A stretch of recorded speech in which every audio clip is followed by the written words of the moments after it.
Alright, so today we're going to be testing the realistic performance of the F1 cars in the F1 25 game. And by that I mean, how quick is each one in a straight line? How quick is each one in the corners? How good is each one's tyre wear? Now you can get some of this stuff in theory from the game files, but in reality, it all adds up to different things. How much does weight affect your high-speed cornering, for example? How much does downforce affect your low-speed cornering? How much does the weight distribution affect all that cornering? Like, all these numbers combining doesn't really mean anything. So today, we're going to try to objectively figure out who's best, who's worst, where does everyone rank, and we're going to try to do it as a fair a way as possible, removing the squishy bit, sat in the seat, as much as we possibly can, and hopefully get some real hard numbers. Let's do it. This is the sheet that I've made for this purpose. As you can see, we've got all the teams listed on the left-hand side here. Rank is what the game thinks they're ranked. So that if you go into a career mode or something, that's the order that it ranks the teams in. We'll see if that's going to be accurate to anything else. And then you can see we've got top speed, the amount of bottoming you do at high speed, how effective the braking is, high speed cornering, low speed cornering, and tyre wear, and then any potential opinions that we'll get into later on. So we're going to jump straight in and do the top speed test. Now this is going to be nice and easy. The way I've said I'm going to do this is how fast the car goes at Baku with the ride height set to max, so no bottoming at all. Essentially a drag test. In theory, a power test as well, but in reality, all the engines have the exact same stats in the F1 game, so there is no differences in engines. It would normally be power and drag, but it's just drag. Let's find out. But I'm going to switch ERS off because I don't want any weird ERS stuff. I'll turn it on overtake for now to get up to that speed. Then I'm going to switch it off, and we're going to see what the VMAX is without any ERS deployment. We'll get to maybe 310, that's it, then we'll switch it off. There you go, so it's going down. So we're at our VMAX about now. Like it was straight as I can. 312. Right, shouldn't accelerate off the track. No. 312. Boom. Test one done. 312. Now, we're going to do the exact same thing, except we're going to run the ride height at the minimum level. And that will tell us how much the car bottoms out. So again, back to default setup. Minimum ride height on that as well. It is. Nice. Okay, let's do it. We get to about 310. And we'll switch the battery off. Well, I mean, clearly, a lot less. 301. Now this will speed up on the off track. There you go. Because it's smoother on the off track. 301k. I will also add a DRS test. I don't know if the DRS is going to be much different between the cars. Let's put that here maybe. I'm going to go back to the high ride height. So I don't want bottoming to get involved with this. Yeah, so the gear ratios are also slightly different between the cars, which has made it complicated to figure out certain settings, certain tests. It shouldn't make much difference to this. I mean, it will, but it doesn't really matter. Oh god, one. It doesn't really matter, does it? Because minor differences in gear ratio aren't going to make a huge difference. Right, 3, 2, 7. I think it was 327. I'm actually going to flash that back because I'm not 100% confident that was the VMAX. So I'm going to use a bit of battery to get up to about that. 28, there you go. I can get 329. 328. I've got slightly different plans for the other ones that are probably going to involve different tracks. We could try wheels. We could try the tyre wear. Let's do tyre wear as well, and the rest we'll do separately. The way I'm going to try and do this is I'm going to go and get wheel spin against a wall and see how long it takes the tyres to go from 0% to 100% worn. I'm going to do it in first gear. Now, again, the gear ratios aren't identical car to car. It's not perfect. There may be a very, very slight difference in the speed that the car does in first gear. I might just test it though. I just want to test that. 114k in first gear. Your answer. Right, there you go. So all I'm going to do is floor it, and we're going to time how long it takes for the tyres to go from 0 to 100%. I don't know how long this. I hope it doesn't take several minutes. Surely it won't. We're on soft tyres. Right, let's do it. Oh no. Gonna cheese me. Damn it. Okay, we'll have to reset and change the rules then. Okay. Anyway, let's obviously we'll go back to the McLaren tyre wear test in a second. We'll do the top speed test first in the Ferrari. Again, max ride height. So the McLaren got to 312. 14. This is definitely quicker in a straight. Shouldn't change on the off track, which it doesn't. 314. Nice. Okay. And then the same thing, but with some DRS. 28, 329, 30. I think that was 330. I'm just going to clarify. Might be 331. 331. Okay. And then bottoming. No DRS, just what speed? 304. Speed up on the off track. 304. 2k quicker in top speed than the McLaren. 3k quicker in bottoming. That could be within a margin of error. 1k either way. Obviously, we haven't got a decimal place, so 1k either way we'll allow it. So tyre wear. So let's see if we can do this tyre wear test that we want to do. First gear, rev limiter speed. Did it in the McLaren. 114 was Adam. 115. That's within a margin of error. Let's do it. Ready? We can do some sort of timer. All right, I'll try and use this timer to get it roughly right, but I can get it precisely right in the video.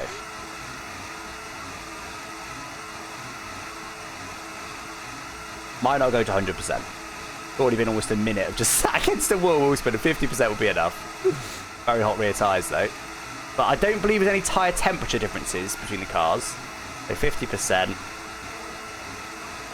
was exactly 90 seconds. That's interesting. That's that done. Let's move on to another car. 115k. That's the same as the Ferrari. This has got a Ferrari engine though, isn't it? So that could factor in. Okay, so already been 40 seconds now. This does look like they're wearing quicker. I think this is working. 42. So that was 82 seconds, I believe. Definitely different. That's good. I was really worried I was always going to be 90, but luckily it's not. So I think that will work then. That will tell us tyre wear differences. That's awesome. All right, let's restart. Let's do the top speed tests. Let's have a top speed then. 311. All right. So that's the slowest of the cars so far. We will now open DRS. 328. 328. All right, 328, which is actually exactly the same as the McLaren. But again, 1k, it was within a margin of error. Like, it could be 0.1 of a k different, which is just nothing at all. And then it could be rounding it differently. Right, then bottoming it. 303. 303. Gosh. They're quite a bit better than McLaren at bottoming.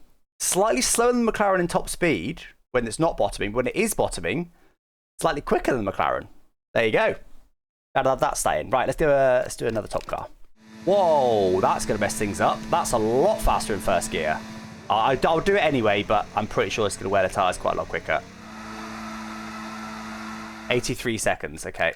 But again, that's certainly with the way I'm measuring it. That's within a margin error of the Sauber. But the Red Bull's tires were spinning faster. So let's also do one for.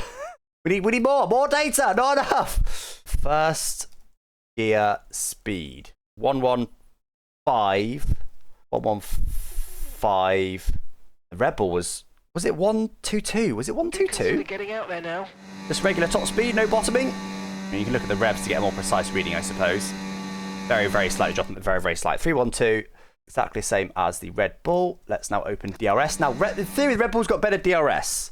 The McLaren did 328. In theory, this should do slightly more than 328. Is that going to be reality? No, it's not. It's the same. The data that I can see shows that the Red Bull and McLaren have got better DRS than the other cars, but and Red Bull should have better than McLaren. They've got absolutely identical DRSs. One more thing in the Red Bull then, that's the bottoming test. Red Bull looks like it bottoms out pretty bad to me. I guess 300. That's barely. Oh no, 301. 301. Cool, 301. Exactly the same as the McLaren. Yeah, see, according to this, the Red Bull has got less drag than the McLaren. I wonder if just slightly different gear ratios are enough to offset that. And that, again, that's why I'm doing these tests, because the raw numbers from the game don't necessarily add up to, with all the different variables that come into it, don't add up to the same thing. That's so interesting. Right, let's do the Williams.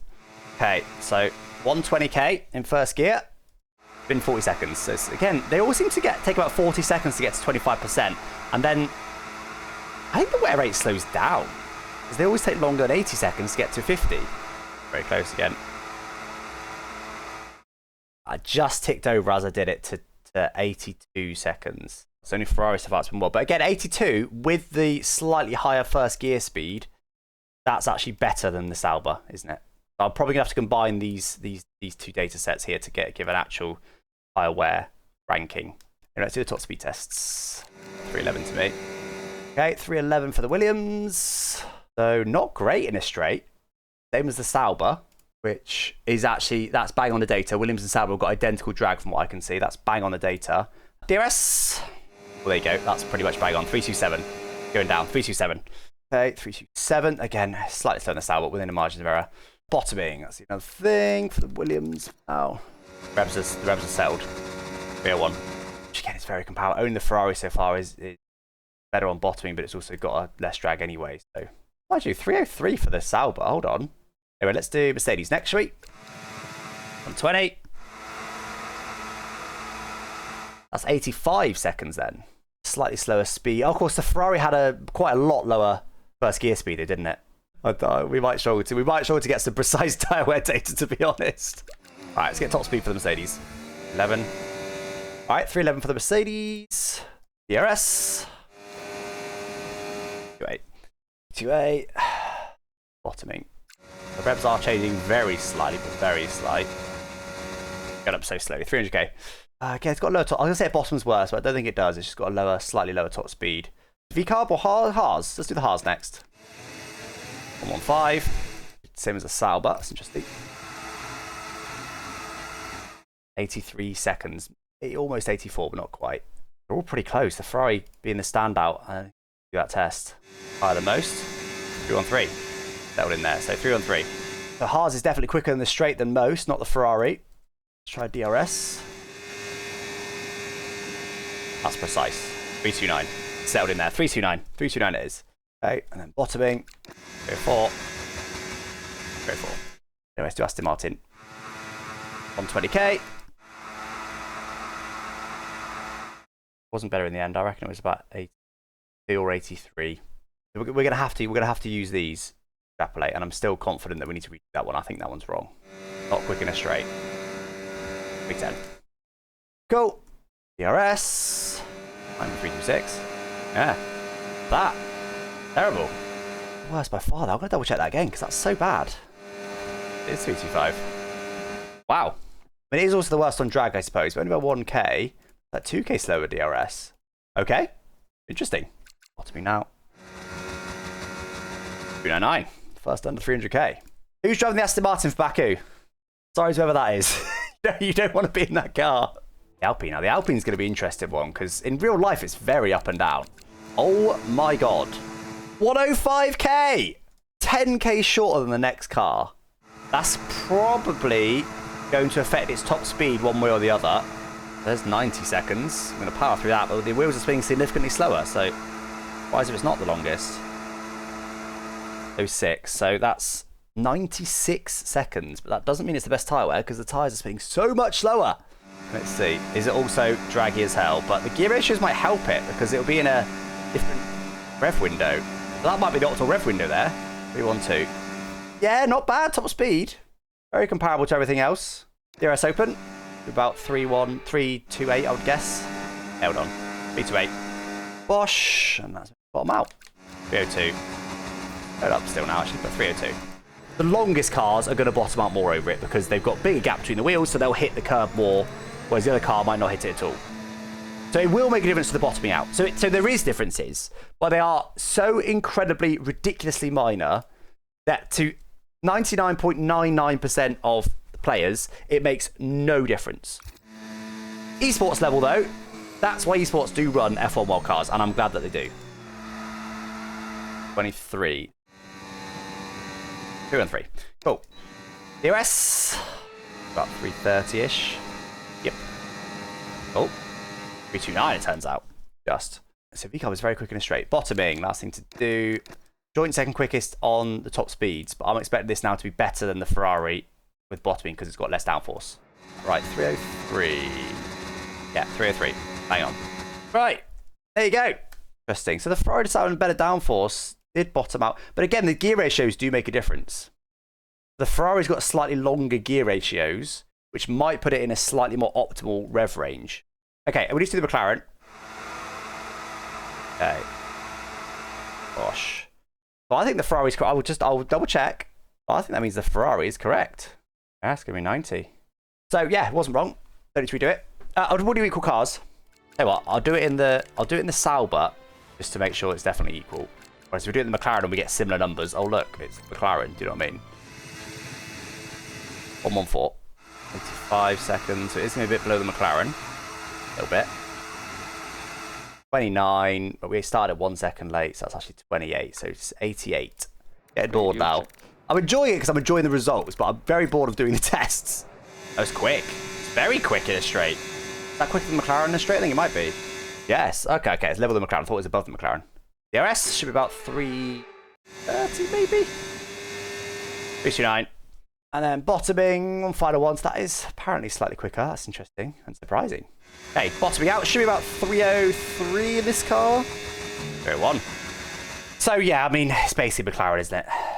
Let's just try and extrapolate this data here. I This reckons McLaren's got the best tyre wear, Ferrari second, Mercedes third, Red Bull fourth. I guess that makes sense. V-Carb apparently is up there. Worst is Sauber on tyre wear, followed by Haas, Williams, Aston Martin. Other ones, I guess, look at the other ones as well. Top speed, Ferrari the quickest in a straight. Followed pretty close by V-Carb and Haas. Worst are straight Aston Martin, Sauber down there as well. That's how much everyone gains with DRS. Very comparable across the field. Aston Martin still with the worst. And then we also want to go bottoming loss. Which, I mean, the Sauber's the best just because it's got the least downforce, I assume. Again, 10, 10, 11, 11. That's well within a margin of error.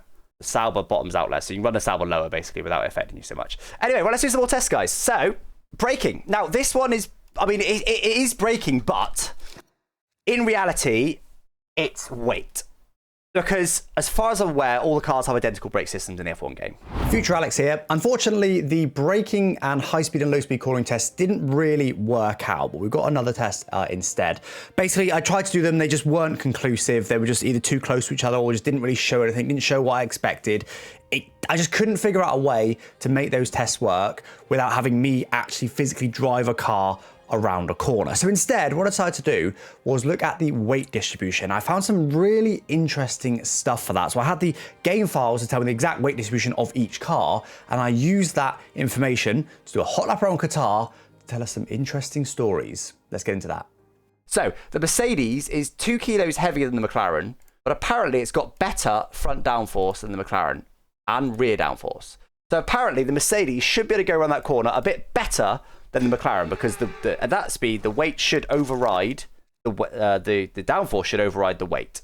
Mercedes 120, yes. It's got longer gearing. So if this can go at least as far on the corner as the McLaren did, I'm pretty sure those downforce numbers are correct. We're basically going to verify now, rather than try and do an actual test, because it's not working out for us. There you go, that'll do. Right. Please go out as far as the McLaren. It was certainly further than the Sauber. 276 versus 286. McLaren's going faster. Yeah, see, this is the problem. I've just unverified what I hoped to verify. The Williams apparently has got the least downforce of anybody, but it's got Red Bull levels of weight distribution. If the Williams can go round that corner, as well as the Mercedes, weight distribution makes a ginormous difference. That's what I'm going to test here. And if hopefully we can conclude that it does, and then we can base things off that. All right, do it.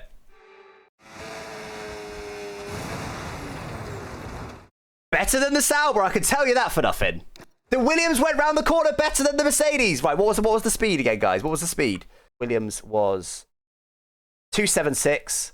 276! They're exactly the same. Of course, they got the same engine. Right, boom. Boom shakalaka. Thank you very much. We've been able to conclude something about cornering forwards. So, the Williams obviously has less downforce than the Mercedes, right? No one could deny that. What we can see here is the Williams actually makes it further around the corner, doing the exact same speed and turning at the exact same point. The Williams makes it further around the corner than the Mercedes, despite the fact that obviously the Mercedes has got more downforce. The Mercedes has got more downforce. So, weight distribution makes a ginormous difference. Red Bull is the best. Then you got Williams, equal cars, McLaren, Ferrari, Sauber, Aston Martin, Haas, RB, Mercedes, Alpine. That's the order of weight distribution. And obviously the Mercedes probably is going to perform better than the Williams in the corners in general. Let's just get a feel difference then comparing the two. The Williams should obviously be worse than the Mercedes. Yeah, the front end goes in very nicely actually. Understeer there. See, that sort of corner, I reckon the Mercedes would be flat through that. This wasn't. It definitely feels nice. It feels planted. It feels good. Why is that so easy flat? Williams, this won't be. Yes, it is. Okay. 23.2. Imagine if this actually matches the Mercedes. Sweet. Oh man, this car feels nice. I don't know if it's the setup or what, or the track or the level of downforce, but it does feel nice. Better. We've been pushed down into P14. That's always flat, even in the Williams. 22.8. Oh, that'll do. 22.8. 22.8 in the Williams. Let's try the Mercedes now, which obviously should be quite a lot quicker. Feels like it. It's got a bit more grip, but it feels like it understeers a bit more.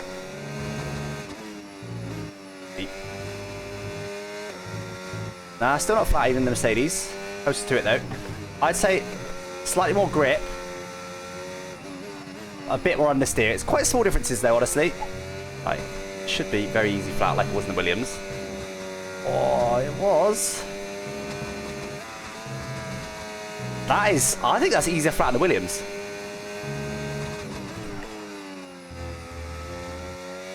I reckon that was to be quicker. Let's see. What was it? A 20.8? Was it a 23? 22? Is it a 23.8?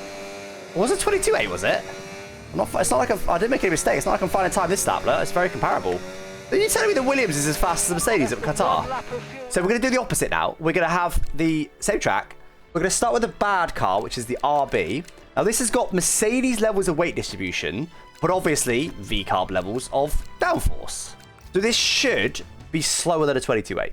If I go the same time, who knows? Maybe all cars are equal. And then after that, we're then going to jump in the Red Bull, which has got the best weight distribution and obviously some of the best downforce. Oh, that was definitely more understeery. Oh, yeah, that's my understeer there. Oh, my God, yes. That's a lot worse than anything I've driven so far. You get 7th in there. Oh, that's deep. Yeah, this is surely be worse. That's only just flat. This might not be flat. Oh, very close. Is it well into the 23s? It feels like it should be. Let's see. Not well into. 23.0. Definitely slower, though. Right, one more test, guys. One more test. This should feel better than all of those combined. Now, this should feel incredible. This should be comfortably in the 22s. Oh, yeah, I mean, the front end's delightful. Oh, my front end McGee. Oh, my God. Yep. Night and day. But this is what you'd expect. V-carb versus Red Bull, this is what you would expect. So easy to guide it through these corners. Much spare grip. Oh, we've got the front end. It's almost a bit too much on the front end at times.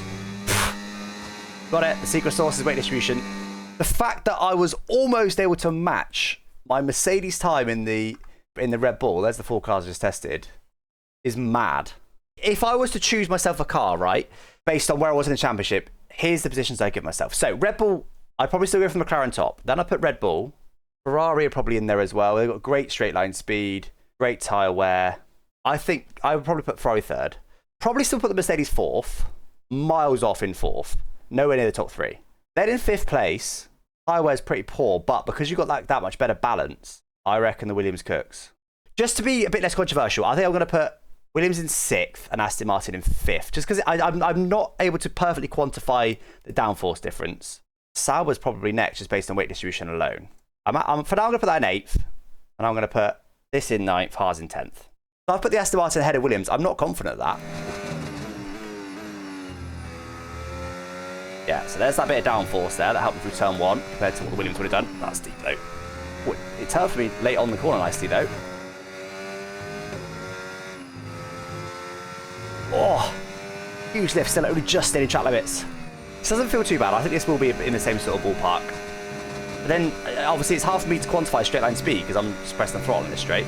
If the straight line speed's holding it back, maybe not. Oh, yep, we're good. I still think that'll be a 22.8 at least, even though it wasn't the best elapsed. Shut up! No way! Hold on. Let's set it a bit harder this lap. Ah, naughty. That's a bit deep. Let's try and square it off.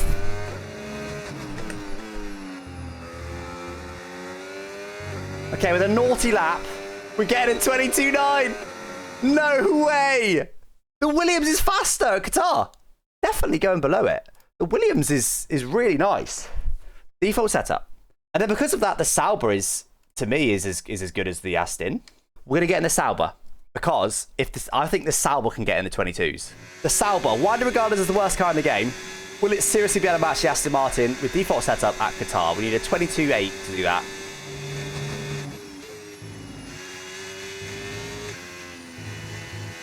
He's less of a lift in there than the Aston.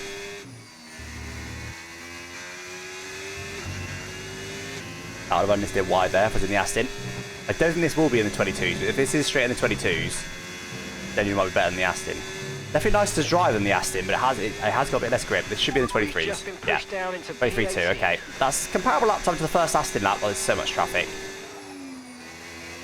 Oh my god! Are you serious? Get out of the way! And now he came across on me. Are you actually taking the mic? Just absolute morons. Only because turn 1 there's some time, but I can't go find it anyway. Whatever, we lost a 10.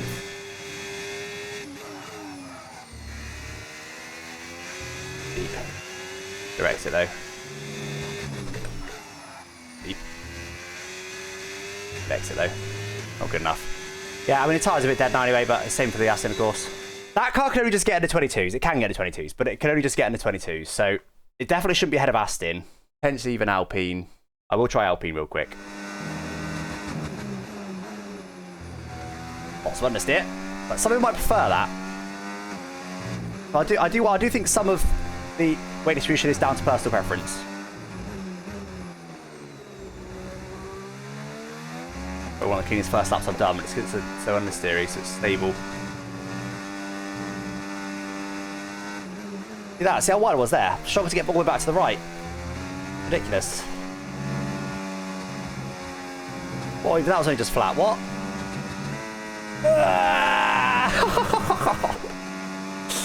Weight distribution makes such a big difference, particularly at high speed. I think maybe I don't know, but 23.1. I don't know. That was a decent lap. Oh, mad understeer on throttle. Like, look at it, mad understeer on throttle. Very comparable to the Sauber, all in all. Very comparable. That and the Sauber, very, very, very, very close in performance. Alpine's got slightly better straight line speed, better tyre wear. I think for that reason alone, I would choose the Sauber. The Sauber was very comparable. I like how the Alpine. I like how the Sauber feels better on track personally.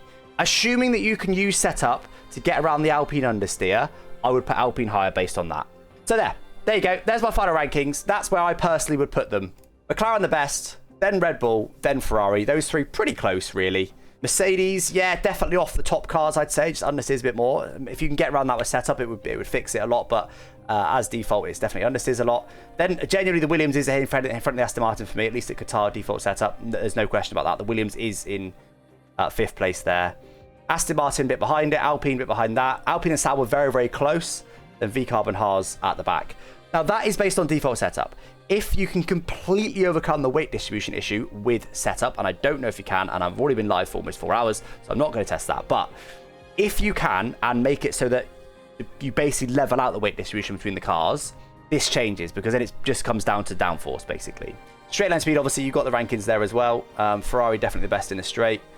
Sauber's not great in a straight, to fair, but there's not huge margins there. It's all pretty close. Tyre wear, it is a big thing in this game. So the Sauber is the worst for tyre wear. So it depends on the track. If it's a high tyre wear track, the Sauber would potentially drop down a little bit, even though it would go quicker. I reckon on a high tyre wear track, the VCarb would end up above the Sauber, just because of the tyre wear alone. High speed tracks, I want the Ferrari, as in straight line speed tracks, I want the Ferrari. Massively high tyre wear tracks, I want the McLaren. That's it. There you go. Finally, we got a ranking out of it. Super interesting stuff. And this is why the chart in career mode that shows you supposedly best car to worst car is impossible, because we just found out loads of information there. Lap times, top speeds, DRS gains, tyre wear. We're no closer to going, that car is the best on all tracks. Not really. I think McLaren is definitely a safe bet on all tracks. But in general, there just isn't an easy answer. So it will vary a little bit track to track. But I'm pretty happy with that order. I think that's, for me personally, for my driving style, with default setup on Qatar at least, that's representative. It would change slightly track to track. But yeah, there you go. Hope you guys enjoyed anyway. It's been a much bigger test than I intended to do, but hopefully you guys have enjoyed the results and they've been interesting for you guys as well. But yeah, there we go. Let's go into the next season of Creator Series then.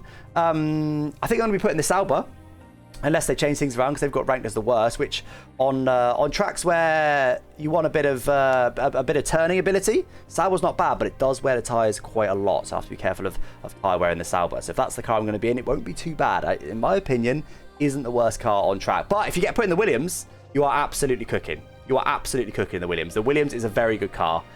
Tyre wear's not great in it, but other than that, it's decent. It's got reasonable straight line speed.